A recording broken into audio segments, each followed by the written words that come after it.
们来学习这款寒梅踏雪国风梅花款。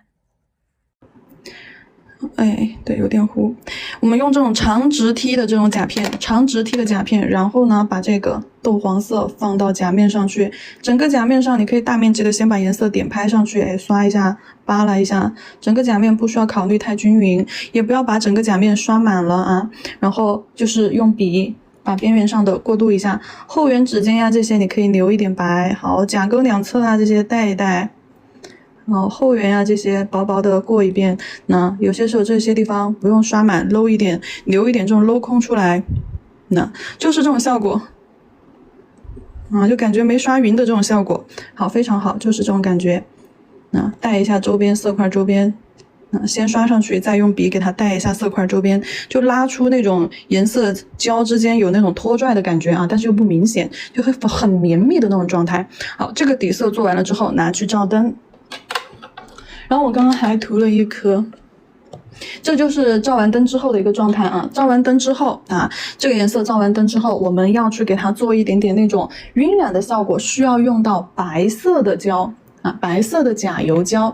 这里的话，这个绵密感，白色你想要用浓一点的，那你就直接选这种饱和度高一点的白色，或者是什么呢？或者你可以直接用水彩啊，直接用水彩来代替也是可以的。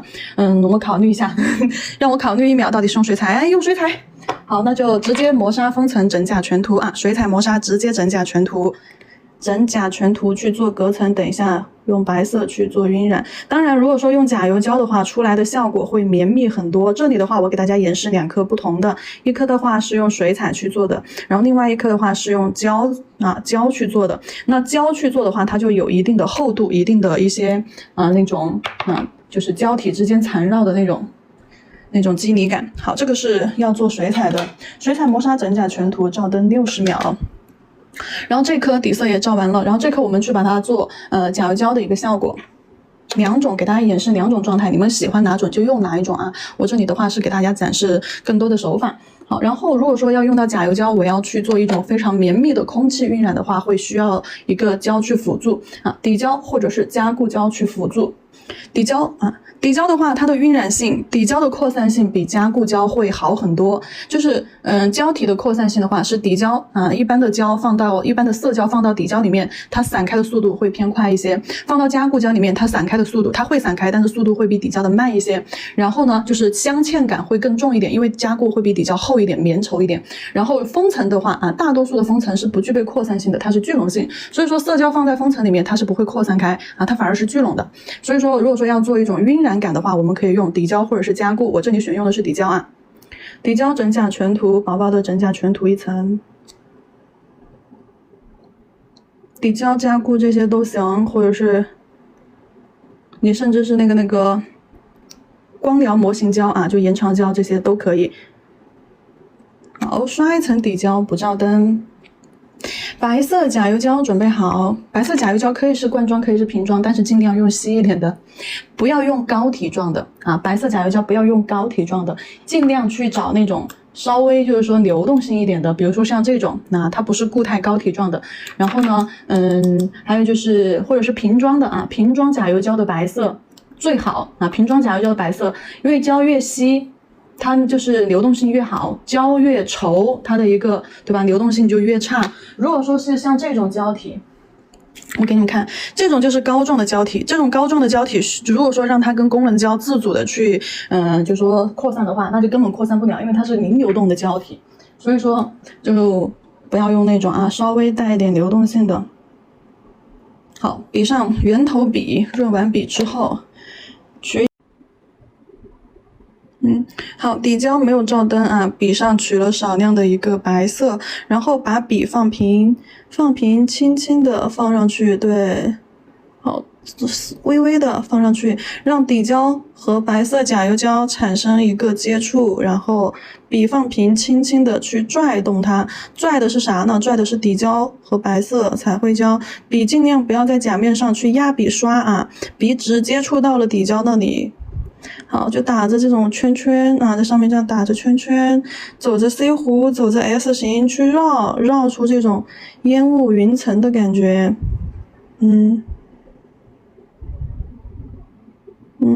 对，就这样，走外八，走 C 弧，走 S 型线条，好，就是去绕出这种烟雾云层的感觉。这边比较空，那你就再轻轻的用笔再拖拽一点过来。好，配合上底色，做出这种烟雾缭绕的状态。有些地方色块可以再加一坨重色进去。然后跟底胶混合清扫，刷刷刷。就这种烟雾缭绕的状态。这个空气晕染的话，为什么说空气晕染？就是重要的就是那种蓬松感。它的蓬松感的话，就是胶体要有轻薄透的那种感觉，要有薄透的那种感觉，要像是那种一滴墨滴到水里面，然后散开用白色色胶和没有照灯的底胶去交错缠绕胶体与胶体之间缠绕出来一种朦胧的肌理效果。这个的话就是我们做的空气晕染用甲油胶做的一个空气晕染。好，现在的话先拿去照灯。甲油胶做出来的话，甲面凹凸不平的这种感觉会非常明显，它跟水彩又不一样水彩做来厚度几乎可以忽略不计，然后甲油胶的话就不行，甲油胶就会有厚度，就需要去找平后续。好，然后这一颗的话是涂了水彩磨砂，刚刚那颗是用的甲油胶，这颗我们涂上水彩磨砂，目的是为了用水彩去做一层晕染。稍等我一下，水彩笔，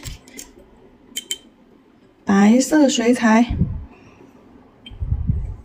好，白色水彩，笔上面取白色水彩，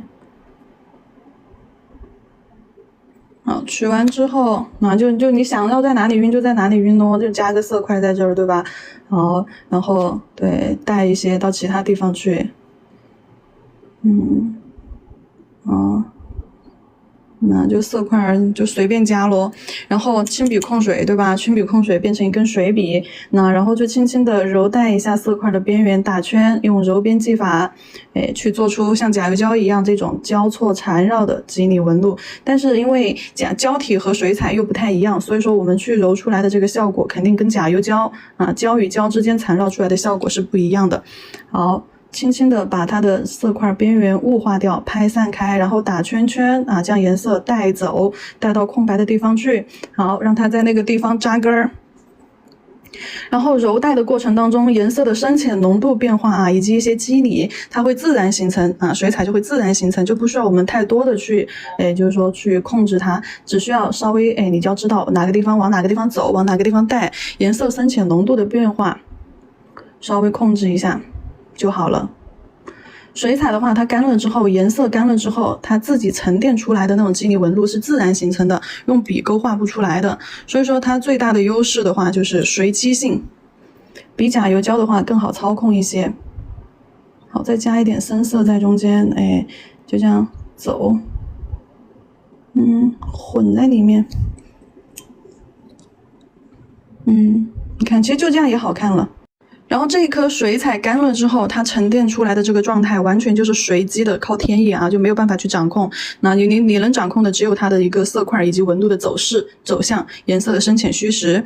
好了，然后水彩沉淀之后的这个水圈也可以保留下来，这样子的话，它的肌理感就会更特殊，跟甲油胶又不太一样。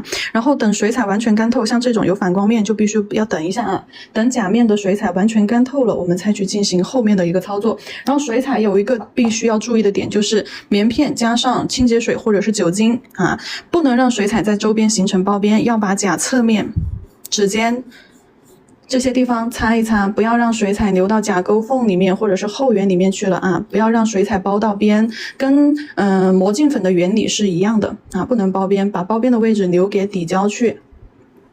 擦一下周边，然后等水彩干了之后，我们再去进行后面的操作。比如说后面的操作的话，我是要画那个梅花，对不对？那么如果说我要做梅花的话，我可以把白色这一层再进行一个局部的隔离，那我直接再给它上一层磨砂封层好，再给它上一层磨砂封层，给它做一层局部隔离。等一下就要去画梅花了。但这一层磨砂封层刷的时候小心一点，不要包到边了不要靠甲边缘太近了。咱们只刷甲面上去做一层隔离，并不代表着结束。这一层磨砂也只是为了后续的水彩彩绘啊，在下面打个底格尼尔。你看边缘很多地方我都没有刷满的，你能看到吧？这个反光边缘甲沟处，我的水彩是我的磨砂封层是没有刷满的哦，是没有去包边的。好，然后另外一颗。这一颗的话就是用甲油胶做出来的晕染，我等一下给你对比一下两颗的区别。这一颗照完灯之后，咱们也是一样的上水彩磨砂啊，因为后续的彩绘梅花的部分需要用到水彩，所以说到了这一步，咱们都得要用这一层水彩磨砂去做一次隔层。那把底色的晕染和等一下要画彩绘的地方隔离开来，来看一下。一个是用水彩做出来的，一个是用甲油胶做出来的。甲油胶的话，这种缠绕的肌理纹路就非常的绵密，非常的明显。那水彩的话，它的色彩沉淀的这种水圈啊纹路，轻薄透的那种感觉，单薄的感觉就很明显。两种出来效果不一样，一个甲面就非常的平整，一个甲面的话就是这种凹凸不平的。因为甲油胶有厚度，做晕染你就容易甲面不平，需要后续去找平。那水彩的话做出来很轻薄透，它是没有厚度的，所以说做出来甲面就很平整啊。这是两种不同的操作材料啊做出来的一个效果，大家可以就是说根据喜好需求啊，以及你手里边有的产品条件去操作。好，我就一起照灯了。好，磨砂封层照完灯之后，我们开始后续的操作。需要用到的颜色黑色和暗红色。我们可以先把颜色需要用到的颜色取到调色盘上来啊，黑色，好，黑色。除了黑色，还有一个暗红色啊。暗红色的话，我们可以直接用这个118这个小套系枯色水彩中的枯红色。如果说没有枯红色的宝子，可以用我们248那个木头盒子里面的朱红加黑啊，朱红加黑、玫红加黑、朱红加黑都可以啊。梅花可以是这种枯红色，也可以是玫红色。可以是这种非常深的枯红色，也可以是玫红色。如果说你想让它呈现玫红色的效果，那你就再加一点那种玫红进去啊，就玫红色放到旁边，你可以给它加一点进去。那我当然想要做出那种红豆的效果，所以说我这里想要用到这个朱红，这个枯红色啊，用的是朱红加黑，可以加一点棕色进去，做出这种枯红色的效果。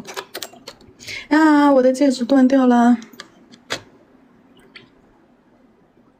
然后这里的话，先去做一个晕染底，先去构图。你得先构图，看一下这个梅花你得从哪里出来。比如说，我想斜着从这块出去，或者是我从后缘啊，从这块，那就感觉是一个枝头，一根枝丫从上方啊这样子斜着下来，好吧？我们先开始。先用黑色在起始的位置，枝头来的位置先做一点晕染，好，也是将色块揉啊揉，往其他地方揉带过去，做一点黑色的晕染。那肯定是越往下颜色越少就会越浅，然后把色块对揉散开，就像刚刚的底色一样，好，揉散开，揉色块边缘，做出这种深深浅浅虚虚实实的这种晕染效果啊。然后等它干了之后，我们再去画枝条。这里需要注意到的一个细节就是，我们在画梅花的枝条的时候，不能够去画太干净凌厉的线条。什么叫干净凌厉的线条啊？就是你去画的时候不能够就这样好分茬这种就是很干净很凌厉的线条，不是的啊。梅花的枝条不能这么去画，得抖着去画。从枝干起始的位置，从粗到细啊，越往枝头尖尖走越细。所以说刚开始画的时候，线条可以粗一点，可以压笔压重一点，然后抖着去画，就抖，左右轻微的颤抖，左右轻微的颤抖。好，抖完了之后，就这样，抖，越画越细，越画越细，慢慢的提笔收个尖儿。好，抖的过程当中，是不是有些地方，你看，是不是有些地方就有转弯？转弯的地方就分个叉儿出去。好，也是从粗到细，就像一个河流，弯曲的河流。好，从粗到细分叉儿，分叉儿，好，分叉儿，好，就这样，看一下，是从枝头到尖端，线条越来越细，注意线条之间要有分叉儿的这种效果，分出去的再分一个叉儿，主干线先把主干线画出来，然后在主干线转弯的这些地方去分叉。好，这个就是梅花梅花的枝条，我们在做的时候要注意这个小细节。直接画从斜上方色块厚重的地方啊，画一根粗一点的，色彩浓度一定要取浓一点，酸奶粘稠度或者是牛奶粘稠度。哎，越往前面画枝条越细，哎，抖着抖着，扭着扭着，哎，带一点蜿蜒曲折的那种味道。好，带一点蜿蜒曲折的效果。好，分叉儿。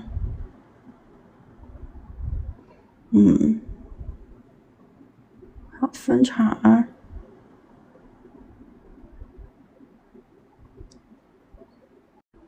哎，好，虚焦了。哎，虚焦了。好，然后继续这一块，我觉得有点空，你要么就往上吧，往上往后缘这里再分一点叉出来。哎，分出来的线条如果够长，你也可以再给它分一点叉。好，可以了。可以了，线条不要太直啊，蜿蜒曲折、扭扭曲曲的。那枝干画完了之后，我们要选这个枯红色。枝干画完了之后，选枯红色，笔尖取浓厚的枯红色，酸奶或者是牛奶粘稠度，尽量是酸奶粘稠度吧，就颜色稠一点、浓稠一点、厚重一点。那看这个颜色浓稠又厚重，然后在这个枝干上面去点色块。那梅花的话，它肯定就在枝丫上一簇一簇的，有的挨得紧，有的挨得远。那这里有的需要点那个大色块，大色块旁边再陪一个大色块啊，然后往枝头啊，往尖尖枝头走，色块越画越小啊，但是有的挨得近，有的挨得稀。那比如这儿我可以画2、3个并排在枝干的两头，然后往枝头尖尖走，就画越来越稀啊，越来越细，就这样子画成这样一簇一簇的。好，每个枝头上面你都给它来一点啊，这个枝头我可以就少来一点啊。好，这个枝头上面我们也来，哎，就点缀2颗，一颗大的。好，一颗大的，旁边来一点小的，点缀过渡一下。好，然后上方也是，这根枝干上中部我们画一点大的。好，中部画点大的色块，然后头上哎点点小的色块。啊，我后头也接点小的色块接上啊，就这样子。好，然后这些枝干上，主干上面也可以再画一点啊，就是有一种密的感觉。好，画完了之后干嘛呢？色块就这样子吗？当然不是啦，轻笔控水啊。为什么我要画浓稠的大色块？颜色第一，做这一步的时候颜色一定要浓，不然等一下揉不出色彩来啊。还有就是画大色块就可以尽量画大一点，不然等一下你揉着揉着花心就没了啊。这里的色块我们需要用到轻笔控水之后的水笔去做一个揉边效果。好，在这个色块的边缘上用毛尖一点点揉水圈。好，毛尖一点点揉水圈，第一个花瓣。每个大色块都得这么去揉，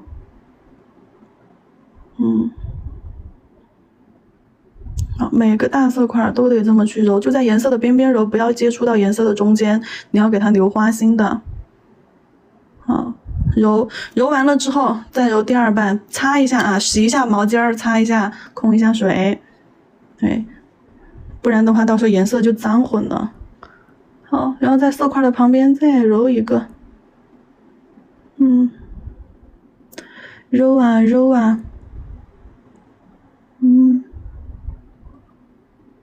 好，好，然后接着你又继续揉，啊，色块的旁边接着揉，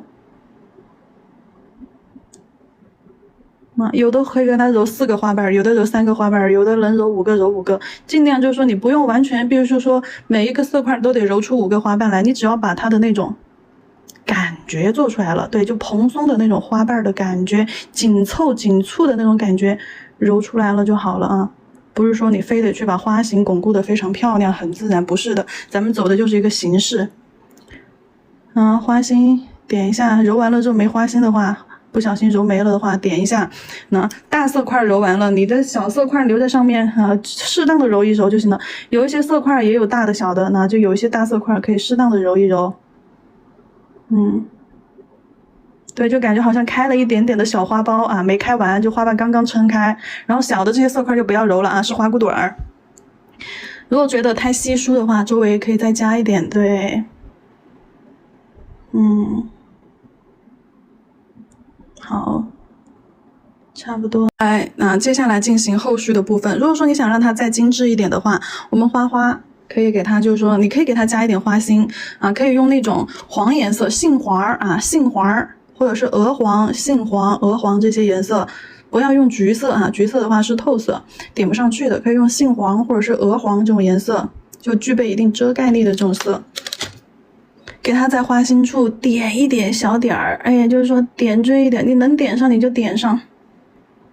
如果说点不上去，颜色呈现不出来，我教你们怎么办呢？先把颜色取出来啊，然后干嘛呢？我跟你们说过，增加就是色彩的一个遮盖力，我们可以加白色啊，就是把明度给它调上去，让颜色变浅，然后用白色，白色改变颜色的浓度之后啊，它变成鹅黄色了。鹅黄色就这种浅色，在任何深色上面都能够显色啊，深色在深色上面它不显色的。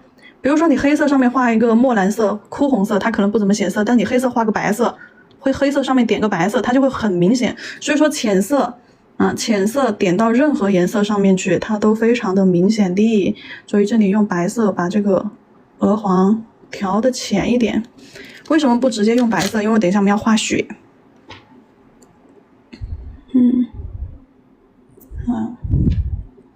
再来点鹅黄。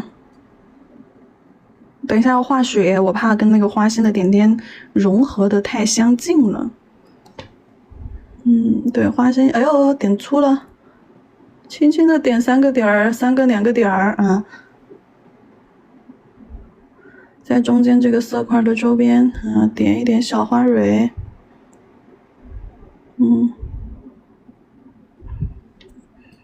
你点中了，加点枯红色盖一盖。啊，没控好水啊，没控好水，吸走。好，然后这里梅花的部分完成了啊，你点不点这个花心其实意义不大，只是有时候给你说可以点，你可以这么做。然后白色的话，我们去取一个酸奶粘稠度，这里的话一定得是酸奶粘稠度啊，一定要非常稠的一个状态，像膏体一样的那种状态，水少一点呢，颜色多取一点，色粉多一点，水少一点，多揉一下色。好，看一下它的一个粘稠度，好，很稠的一个状态了。好，然后笔尖上取上白色。看一下雪是怎么放上去的。雪的话，不管是枝干还是花朵啊，都是往上放啊，放到枝干和花朵的上方，斜上方坡上的这些。好，这个枝干的上方轻轻的点上去啊，不是画上去，不是勾上去的，是点上去的。好，点一坨，旁边少点一点。好，点上去，好，旁边少点一点。那点上去，这样子才有堆积感。点上去。不是勾的上去的啊，是点上去，所以这里颜色要稠一点。好，哎，花上面你也可以这样点一坨啊，色块拼接在一起。好啊，这些那花上面点一点，哎，花上面点一点，不要太多了啊。你点完之后看一下整体，又不会很密啊，但是呢也不是说啊稀稀拉拉的。可以了，哎呀，点得很好了。笔上剩下的这个颜色啊，你笔上剩下颜色，你想再给它晕一点上去也没关系啊，不想晕你就给它擦掉，水里面洗掉就行了。好，好，然后看一下枝干，这一块枝干太干净了，可以稍微的晕一点点，对，和背景的颜色融合一下。好，要不要做一点泼墨飘水的效果呢？如果说想要做一点泼墨的那种飘水效果，对，来点小飘雪，我们也可以啊。